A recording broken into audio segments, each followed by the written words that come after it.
बिस्मिल्लाहिर्रहमानिर्रहीम। अस्सलामु अलैकुम वरहमतुल्लाहि वबरकातुह। जी नाज़रीन, उम्मीद की जाती है आप खैर आफियत के साथ होंगे।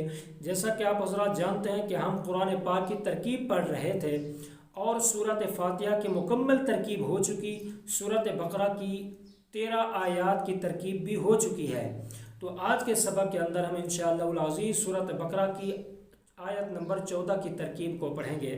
तो चलिए अब इसकी तरकीब करते हैं। सबसे पहले ये हुरूफ अत्फ़ा है। इज़ा हर्फ शर्त है। लक़ू फ़ेल, ज़मीर इसका फ़ाइल। अल्लज़ीना इसमें मौसूला, आमनू फ़ेल, ज़मीर इसका फ़ाइल। फ़ेल अपने फ़ाइल से मिलकर जुमला फ़ेलिया ख़बरिया होकर सिला अल्लज़ीना इसमें मौसूला का। अल्लज़ीना इसमें मौसूल अपने सिला से मिलकर यह बन जाएगा मफ़ूल बिही लक़ू फ़ेल का। लक़ू फ़ेल अपने फ़ाइल और मफ़ूल बिही से मिलकर जुमला फ़ेलिया ख़बरिया होकर ये बन जाएगी शर्त। क़ालू फ़ेल, ज़मीर इसका फ़ाइल। फ़ेल अपने फ़ाइल से मिलकर जुमला फ़ेलिया ख़बरिया होकर ये बन जाएगा क़ौल। आमन्ना फ़ेल, ना ज़मीर इसका फ़ाइल।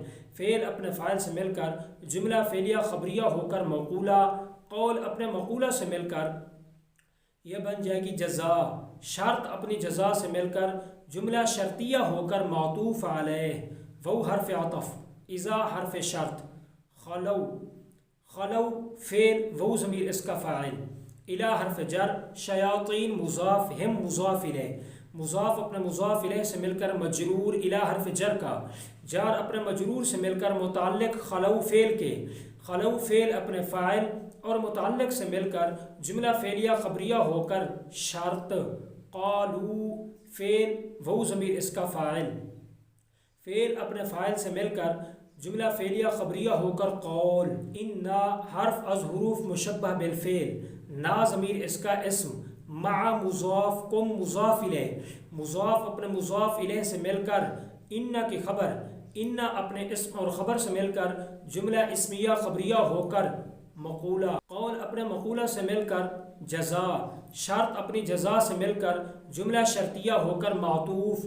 मातूफ़ अलैह अपने मातूफ़ से मिलकर जुमला मातूफ़ा हुआ। यहाँ तक क्लियर हो गया। अब दूसरी तरकीब इन्नमा नहनु मुस्तहज़िऊन, इसकी तरकीब इन्नमा बराए हस्र, नहनु मुब्तदा, मुस्तहज़िऊन ख़बर। मुब्तदा अपनी ख़बर से मिलकर जुमला इस्मिया ख़बरिया हुआ। ये तो हो गई आज की तरकीब। तो अगर आप कहेंगे तो मैं इंशाअल्लाह इसकी तरकीब वैसे करूँगा जैसे शरह में तामील की करा रहे हैं। यानी पहले एराब आने की वजह आपको बताई जाएगी, थोड़ा बहुत इजरा कराया जाएगा, फिर जाकर हम तरकीब करेंगे। अगर आप कहेंगे नहीं तो बस इंशाअल्लाह इसी तरह तरकीब करते जाएंगे। तो उम्मीद की जाती है आज का सबक आपको अच्छा भी लगा होगा, पसंद भी आया होगा, समझ भी आया होगा। अगर समझ आया है, पसंद आया है तो लाइक कर दें, अच्छा कमेंट करके हमारा हौसला अफजाई ज़रूर कर दें।